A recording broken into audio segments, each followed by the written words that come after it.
కాయ దొంగ. ఒక ఊర్లో రైతులు కష్టపడి పండిస్తున్న గుమ్మడికాయను ఎవరో దొంగరాజు దొంగలించేసేవాడు. ఆ రోజుల్లో గుమ్మడికాయలు ఇప్పుడు దొరికినంత సులువుగా దొరికేవి కావు. అవి పండించడానికి రైతులు చాలా కష్టపడేవారు. గుమ్మడికాయ దొంగ ఊళ్ళోనే ఎవరో అయి ఉంటారని రైతుల నమ్మకం. దొంగ ఎవరో కనిపెట్టడం ఎలా? అందుకే రైతులంతా కలిసి ఊరి పెద్ద దగ్గరికి వెళ్ళారు. పెద్దాయన చాలా తెలివైన అతను. రైతులు మొరవిని, ఓస్ ఇంతేనా, గుమ్మడికాయ దొంగని ఇట్టే పట్టేస్తాను. పట్టుకోవడం చాలా సులువు.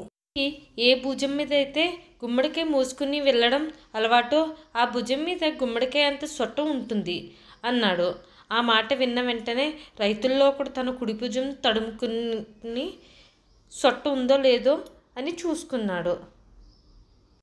వెంటనే ఇది గమనించి దొంగ ఇతనే అని అందరికీ చెప్పారు. మనం ఏదైనా నేరం చేసినప్పుడు మనకి తప్పు చేశామనే భావంతో మనసులో ఉంటుంది.